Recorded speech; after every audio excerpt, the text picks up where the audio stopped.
Hello, welcome, or welcome back. It's good to see you again. Take a seat, we're about to begin. The Dark Origins of Fairy Tales. Series 1, Episode 4. Little Red Riding Hood, the version with no rescue.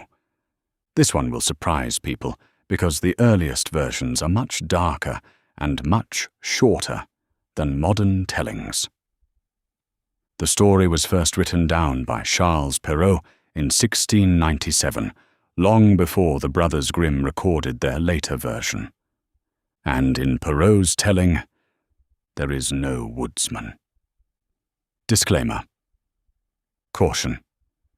The Ember and Ink Studios is not responsible for ruining your childhood. The stories you are about to hear come from historical folklore and the earliest recorded versions of familiar fairy tales. These are the versions that existed before they were softened for children. Listener discretion is advised. Long before fairy tales were softened for children, they were warnings, stories whispered beside hearth fires, carried across centuries, and written down by those who feared they might disappear. But the versions we know today are not the originals. Tonight we open another page in The Dark Origins of Fairy Tales. What is a fairy tale? Before we begin tonight's story, a quick word about fairy tales. Fairy tales are some of the oldest stories ever told. Long before they were written in books, they were passed down through generations by word of mouth, told around fires, in homes, and in village squares. With every telling, the stories changed slightly, evolving into the versions we recognize today. Despite the name, fairy tales do not always involve fairies. Instead, they often include magic, curses, strange creatures, enchanted objects, and impossible journeys. Many of the versions we know today were recorded in the 19th century by collectors like the Brothers Grimm, but the stories themselves are often far older. And while modern audiences often think of fairy tales as stories for children, the earliest versions were rarely so gentle. These stories were warnings, moral lessons, and reflections of the dangers and hardships of the world in which they were first told. In this series, we explore those earlier versions, the darker origins behind the stories many of us grew up with. Tonight's story is one of the most famous of them all. Most people know the story of Little Red Riding Hood. A young girl travels through the forest to visit her grandmother. Along the way, she meets a wolf. The wolf tricks her, reaches the grandmother's house first, and devours the old woman. Later, the wolf disguises himself as the grandmother and waits for the girl. But in the version most people remember, the story ends with a rescue. A woodsman arrives, cuts open the wolf, and saves both grandmother and child.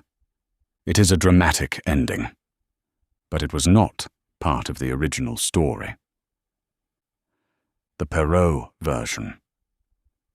In 1697, the French writer Charles Perrault published the first written version of Little Red Riding Hood. In this version, the story is far simpler and far darker. The wolf tricks the girl into revealing where her grandmother lives. He arrives first and devours the old woman. Then he climbs into her bed and waits. When Little Red Riding Hood arrives, she begins to notice strange things about her grandmother. Her arms seem unusually large. Her ears seem unusually long. And of course, the famous line, "Grandmother, what big teeth you have." The wolf replies, "All the better to eat you with."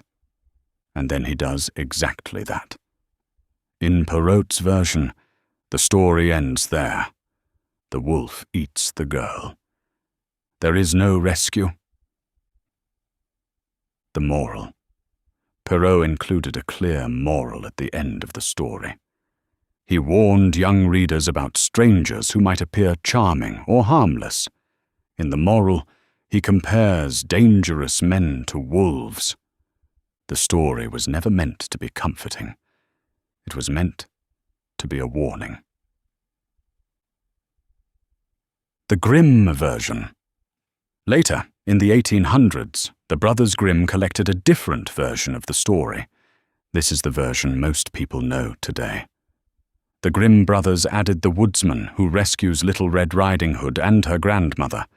They also softened the moral tone of the story. But the darker version recorded by Perrault remained the earliest written form. Why stories like this existed. In early European folklore, forests were dangerous places. Travelers could encounter bandits, wild animals, or worse. Stories like Little Red Riding Hood served as warnings for children. They taught lessons about trust, obedience, and caution, and the consequences of ignoring those lessons were often severe. Today, Little Red Riding Hood is remembered as a simple story about a girl in a red cloak and a talking wolf, but the earliest version was far more direct. A warning disguised as a fairy tale. Because the story may be familiar, but the truth behind it rarely is. Until next time, another page waits in the dark origins of fairy tales. Please don't leave yet, we have more for you. The Wolf and the 7 Young Kids. While the tale of Little Red Riding Hood warns of a wolf disguised as a harmless grandmother, other stories collected by the Brothers Grimm tell of similar dangers. One of these stories is called The Wolf and the 7 Young Kids. In this tale, a mother goat prepares to leave her home to gather food for her 7 young children. Before she goes, she warns them about the wolf who lives nearby. The wolf will try to trick you, she tells them, but you will know him by his rough voice and his black feet. Soon after she leaves, the wolf arrives at the door and calls out, pretending to be their mother. But the young goats hear his rough voice and refuse to open the door. Determined to deceive them, the wolf softens his voice by eating chalk and returns again. This time the children ask to see his feet beneath the door. When they see his black paws, they refuse him once more. Finally, the wolf covers his feet with flour to hide their color and returns to the cottage. Believing it is their mother, the young goats open the door. The wolf rushes inside and devours 6 of the children. Only the youngest survives by hiding inside the tall case of a grandfather clock. Later that day, the mother goat returns home and discovers the terrible scene. The youngest child tells her what happened. Together they search for the wolf and soon find him sleeping beneath a tree, his belly swollen from the meal. Carefully, the mother goat cuts open the wolf's stomach and rescues the 6 young goats, who are miraculously still alive. They fill the wolf's belly with heavy stones before sewing it closed. When the wolf awakens and tries to drink from a nearby well, the weight of the stones pulls him forward, and he falls in. Stories like this remind us that long before fairy tales were softened for children, they were often told as warnings. Stories meant to teach that danger can sometimes arrive wearing a familiar voice. We hope that you enjoyed this dark origins of fairy tales. Is there a fairy tale you'd like to know about? Let us know. By leaving a comment, subscribe, help us reach 50 subs, turn on notifications, and never miss another episode again. If you've enjoyed this episode, hit the like button. It does help with the analytics. Return next week for a new dark origins of fairy tales as we look at Hansel and Gretel.